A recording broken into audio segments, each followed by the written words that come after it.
Olá, meus irmãos. Esses tempos de pandemia têm sido bastante difíceis, têm nos colocado diante de muitos desafios. A cada dia nós enfrentamos uma dificuldade, um obstáculo que temos que transpor. E hoje nós estamos diante de mais um. Além do afastamento a que nos obrigamos dos nossos trabalhos, das nossas lojas, do nosso abraço fraterno, dos nossos ágapes, nós também estamos impedidos de homenagear fisicamente aqueles irmãos que nos antecederam neste dia de finados. Nós não vamos poder realizar o nosso tradicional passeio, nossa tradicional visita ao cemitério municipal, onde nós homenageamos aqueles irmãos que vieram antes de nós, que construíram a história da nossa loja, que fizeram sim a Harmonia Cruzaltense ser o que é. São tempos de recolhimento, são tempos de reflexão, e o dia de finados é um dia muito propício para isso. Então, meus irmãos, que neste dia em que nós relembramos os nossos queridos irmãos do passado, que nós possamos refletir sobre a história da nossa loja, entender que foram eles que vieram passo a passo, colocando tijolinho por tijolinho neste grande edifício que é a loja Harmonia Cruzaltense. Que nós possamos pensar na responsabilidade que nos cabe e manter o nosso quadro coeso, unido, firme, e para que nós possamos, ao final desta situação que a todos nos inquieta, que a todos nos entristece e angustia, que nós possamos sair mais fortes, que nós possamos sair mais revigorados, que nós possamos sair com mais vigor desse episódio todo, que já dura quase um ano. E que para isso, meus irmãos, nós tenhamos muita saúde, força e união. Que assim seja. Um grande abraço, paz e bem a todos.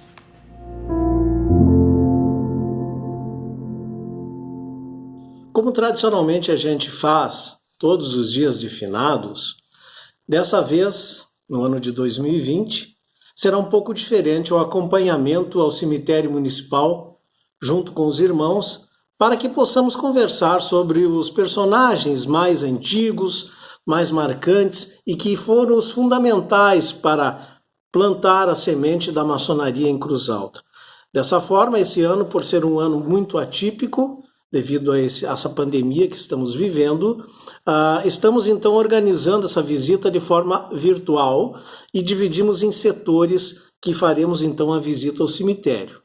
Essa visita se dará por uma entrada principal, depois pela esquerda da capela, por uma alameda antes da capela, bem antes, à esquerda, e depois à direita antes da capela, onde estão, principalmente nesse mapeamento que fizemos, os túmulos mais antigos dos maçons de Cruz Alta. Então, vamos a essa visitação. Sejam bem-vindos. Bom, meus irmãos, então vamos entrando pela entrada principal do Cemitério Bom Jesus. O Cemitério Bom Jesus foi construído a mando de um maçom, de um irmão chamado Emetério Veloso da Silveira, que era um juiz pernambucano residente em Cruz Alta e foi o presidente da Câmara de Cruz Alta naquela ocasião, em que ele então determinou a abertura, a criação do Cemitério Público Municipal, que na época era chamado de Extramuros. Então, o ano de criação desse cemitério é de 1865. Os primitivos túmulos que estavam ao lado e atrás da primeira igreja de Cruz Alta, o cemitério onde hoje está a catedral, eles foram transferidos para esse novo cemitério já na sua inauguração. Por esse motivo, tem alguns personagens que estão junto com outras famílias mais recentes e que a gente conseguiu mapear alguns em determinados momentos onde é que estariam. E vamos falar hoje aqui. Bom, na entrada principal do cemitério de Cruz Alta, logo à esquerda, nós temos um grande mausoléu pintado de amarelo, onde abriga a família Veríssimo, os ancestrais do escritor Érico Veríssimo. Então ali nós temos alguns personagens que foram importantíssimos para a história da maçonaria de Cruz Alta. Dentre eles, o Eugênio Veríssimo da Fonseca, que foi deputado pelo Grande Oriente do Rio Grande do Sul, foi um maçom importantíssimo para o Estado e para Cruz Alta e para toda essa região, foi um dos conselheiros e intendentes de Cruz Alta, né, e era filho do Domingos Veríssimo, que também foi um maçom importante de Cruz Alta. O Domingos gerou muitos filhos maçons, entre eles o Franklin Veríssimo, bisavô, avô paterno do escritor Érico Veríssimo, e nós vamos falar mais adiante que era irmão do Eugênio também. Ainda nesse mesmo corredor principal, na entrada, nós temos o mausoléu da família Antunes Ribas. Então seria praticamente desnecessário explicar quem foi a família Antunes Ribas. O mais importante membro dessa família foi o Antunes Ribas, Antônio Antunes Ribas, que foi o grão-mestre, primeiro grão-mestre do Grande Oriente do Rio Grande do Sul, mas nasceu no município de Cruz Alta. Na época, Santo Ângelo era um distrito, foi no ano de 1843. Um dos irmãos de Antunes Ribas, o José Antunes Ribas, foi iniciado na loja Harmonia Cruzaltense, e esse mausoléu abriga os restos de vários elementos da família do Antunes Ribas. Para nós é muito importante não esquecermos disso. Bom, logo adiante, à direita, antes da capela, nós temos um pequeno túmulo que abriga os restos mortais de um grande homem, um grande maçom, José Lopes da Silva. Foi o presidente do Partido Conservador, chefe, eles chamavam antigamente do Partido Conservador de toda essa região do Rio Grande do Sul, né? Foi veterano da Guerra do Paraguai e era bisavô materno do escritor Érico Veríssimo.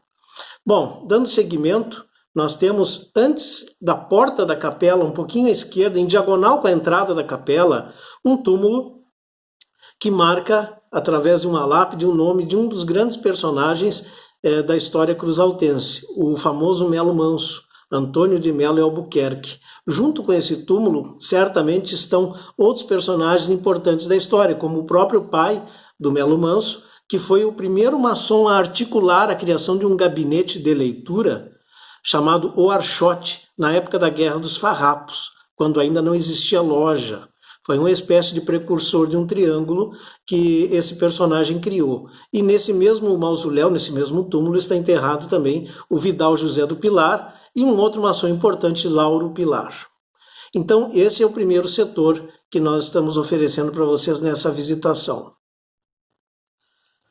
Bom, agora vamos passar para o segundo setor, que fica à esquerda da capela. Mas antes disso, ficou fora dessa divisão que nós fizemos. Atrás da capela tem um personagem que é digno da gente mencionar aqui, que é um maçom importantíssimo e tem um mausoléu em forma de catedral europeia, que se chama Turíbio Veríssimo da Fonseca. O Turíbio Veríssimo foi um dos maçons chamado pai dos pobres de Cruz Alta, é tido inclusive como milagreiro, né? As pessoas deixam os pedidos escritos a caneta ou a lápis nas paredes do seu túmulo, que fica atrás. Impossível você não notar aquele túmulo, tamanha a grandeza, a altura das torres que compõem esse mausoléu. Ele foi iniciado na loja Harmonia Cruzaltense em 1896. Bom, o segundo setor, então, que nós nos propomos a falar é à esquerda da capela, que é a parte mais antiga do cemitério de Cruz Alta. Os primeiros personagens que chegaram aqui ainda no final no início do século XIX, e muitos nascidos ainda no século XVIII, né, estão enterrados ali. E o túmulo mais importante para nós da maçonaria é um túmulo que está bem à esquerda, lá, do Barão de São Jacó, o Diniz Dias. O Diniz Dias foi um dos fundadores da loja Harmonia, em 1856. Além dele, também participaram da fundação o pai do senador Pinheiro Machado, Antônio Pinheiro Machado, que não está enterrado em Cruz Alta. Mas tem um outro fundador da loja, Francisco José Alves Monteiro, um paulista de Taubaté, que foi responsável pela fundação da loja, que está enterrado em Cruz Alta e que não logramos descobrir onde é o seu túmulo. Mas falando ainda do Barão de São Jacó, do Diniz Dias, ele foi veterano da Guerra do Paraguai e foi o responsável pela criação da colônia militar do Alto Uruguai. Foi um cara interessantíssimo, foi iniciado numa loja lá perto das Lagoas, ou Rio Grande ou Pelotas, eu não tenho certeza agora, na década por volta de 1840 e poucos. Então, meus irmãos, estes são os túmulos desse primeiro setor que está à esquerda da capela. Então o Barão de São Jacó é o primeiro. Logo ao lado dele nós temos um português que chegou em Cruz Alta em 1840, chamado Caetano Pereira da Mota. Tem uma ligação importantíssima para a Loja Harmonia, ele mesmo foi iniciado há muitos anos atrás, e um dos seus filhos, o José Caetano da Mota, foi venerável da Loja Harmonia Cruzaltense em duas gestões, a partir de 1883 até o abatimento das colunas daquela segunda fase, então, da Loja Harmonia Cruzaltense. Do lado do Caetano Pereira da Mota, nós temos um outro túmulo importantíssimo também. Ele, embora não tenha sido maçom, os seus filhos todos foram importantes para a Loja Harmonia Cruzaltense, que é o José Manuel Lucas Anes, o Juca Anes. Os filhos dele, eu vou citar dois aqui que tem uma ligação muito forte com a maçonaria, que é o Manuel Lucas Anes, que ele foi iniciado na nossa loja. Ele teve 3 filhos assim que são dignos de nota, né? Que é o Gasparino, o Gezerino e o Gervásio Lucas Anes. Tinha me faltado aqui a memória. Gervásio Lucas Anes, inclusive, gente, foi deputado estadual e por 2 vezes foi prefeito de Passo Fundo e era iniciado na Loja Harmonia Cruzaltense, na maçonaria. Bom, nós temos um outro filho dele, que eu acho que é um dos personagens mais importantes para a história da Harmonia Cruzaltense, da primitiva Loja Harmonia, que foi o Veríssimo Lucas Anes. Foi tesoureiro da loja em 1876 e foi um dos articuladores desse reerguimento das colunas após a Guerra do Paraguai. Eu falo então de um dos caras mais importantes da maçonaria, Veríssimo Lucas Anes. Vamos agora passar para um outro setor desse trabalho que estamos fazendo. Bom, estamos agora então dando seguimento a mais um setor dessa divisão que fizemos para esse trabalho virtual de visitação ao Cemitério Público Municipal de Cruz Alta. Agora nós vamos, ainda seguindo essa mesma metodologia, fazer um retrocesso um pouco de espaço, ainda à esquerda da capela, mas numa alameda que tem arborizada muito bonita ali antes, bem antes da capela, na metade entre a entrada e a capela. Então ali nós temos alguns túmulos importantes para a maçonaria de Cruz Alta. Um deles, como eu já tinha citado, é do Franklin Veríssimo, que foi o avô do escritor Érico Veríssimo, avô paterno, né, do Érico Veríssimo, e eu acho que é um personagem assim digno de nota, porque ele foi um membro histórico da Loja Harmonia Cruzaltense, um homem respeitado, morreu em 1918, também serviu a sua casa de acolhimento aos pobres e feridos durante a Revolução Federalista de 1893, era um homem muito querido pela população de Cruz Alta. Nós temos ainda, próximo do túmulo do Franklin Veríssimo, o túmulo do filho do Barão de São Jacó, que é homônimo, mas é Diniz Dias Filho, e ele, meus irmãos, foi deputado provincial em 1888, foi do estado do Rio Grande do Sul, né? Foi deputado constituinte, inclusive, e é um personagem também muito importante para o passado da nossa história, não só da maçonaria, mas também para a formação dos núcleos habitacionais aqui da região de Cruz Alta, como Ibirubá, pois o Diniz Dias Filho foi um dos que criou essas empresas de colonização que fundaram alguns loteamentos. Um deles foi Ibirubá, que tem inclusive nome de rua com seu nome naquela localidade. Então o Diniz Dias Filho, que residiu naquela casa onde hoje abriga a sorveteria Nápoli, ainda podemos ver no frontispício as letras D e D, né, Diniz Dias, e ali aquela casa sofreu um incêndio, depois foi reformada na década de 30, mas é um período importante porque ele foi presidente do Partido Liberal em Cruz Alta e sofreu inclusive perseguições durante a Revolução Federalista. Para fechar esse outro setor, então, da Alameda à esquerda, que estamos falando, lá no fundo, quase em frente ao túmulo do Veríssimo Lucas Anes, nós temos o túmulo do italiano Valentino De Vitti. O Valentino De Vitti, que é o pai do Dante De Vitti, é um arquiteto, um construtor, melhor dizendo, é um arquiteto como irmão, né, que elaborou a construção do templo da Loja Harmonia Cruzaltense, Ele é um personagem muito importante. A maioria dos prédios simbólicos, como o da União Operária, né, da própria Sociedade Italiana de Fraternidade Itálica, Fratellanza, foi ele que construiu também. É um personagem articulador muito importante dentro da maçonaria e é aqui digno de respeito. Então, esse setor, vamos passar agora para um último setor, que é o setor à direita da capela, antes da capela. Meus irmãos, estamos iniciando agora o outro setor, que é o derradeiro dessa visitação, que fica à direita da capela, antes, né, naqueles corredores à direita, principalmente ali quem vai para o túmulo do santo popular Armando Cruz, né, que ainda tem uma afluência muito grande de público. Mas então, à direita da capela e antes dessa construção, nós temos alguns túmulos de personagens que morreram peleando na Revolução Federalista de 1893. E um deles, nós temos o João Bessa da Silveira Belo, que foi um veterano do Paraguai também, né? E morreu no combate de Cruz Alta em 26 de agosto de 1894, defendendo os ideais republicanos.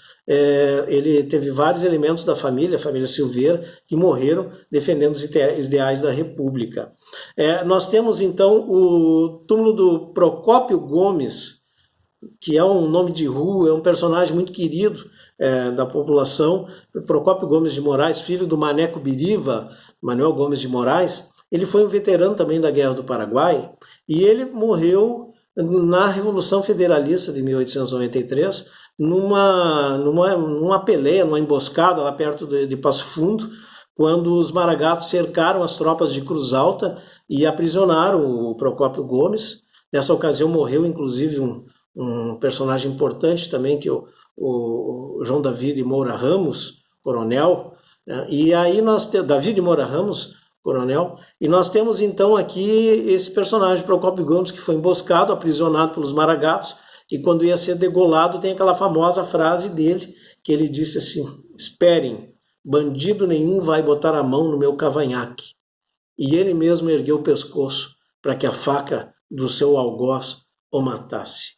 Este foi um grande irmão, Procópio Gomes de Moraes, um guerreiro fantástico, né, de fibra. Seu irmão, Lourenço Lemes de Moraes Gomes, também foi um dos importantes membros da Loja Harmonia Cruzaltense, dono de um segmento de terras enorme na região do Lagoão, e ele é digno de lembrança também aqui, porque foi também um dos que articulou toda a movimentação maçônica, o erguimento de colunas e tudo mais.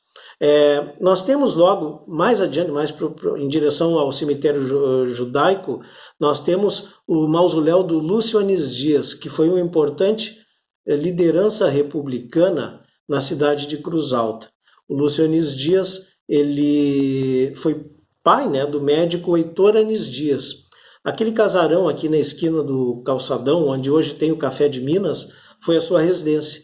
E ali nos porões, onde hoje tem esse café, era uma espécie de reduto republicano, onde inclusive tinha a defesa da cidade, defesa armada em momentos como na própria Revolução Federalista, que foi atacada essa loja, essa casa do nosso irmão Lúcio Anis Dias.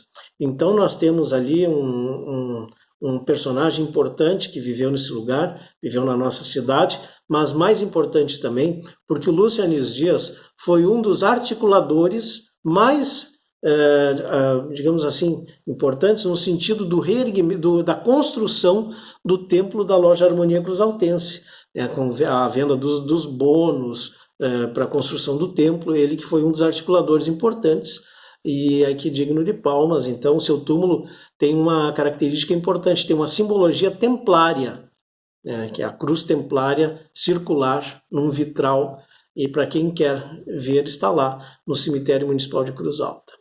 Vamos agora para um outro personagem importante que para nós talvez seja um dos mais importantes dessa fase mais moderna da loja, ainda no século XIX, que é o médico Cândido Machado da Silveira, um médico alegretense que se tornou responsável pelo reerguimento das colunas da nossa loja depois da Revolução Federalista. Foi prefeito de Cruz Alta em 1905. E ainda para encerrar, nós temos os dois túmulos. O túmulo do Marcos Prado Costa, importante maçom de Cruz Alta, foi diretor do Banco Pelotense, foi iniciado a loja em 1895. E nós temos também o túmulo, o mausoléu da loja Harmonia Cruz Altense, bem próximo ao túmulo do Marcos Prado Costa. Então, meus irmãos, esse foi o passeio virtual que fizemos, apresentando alguns dos personagens mais antigos, mais emblemáticos da história da maçonaria local. Obrigado.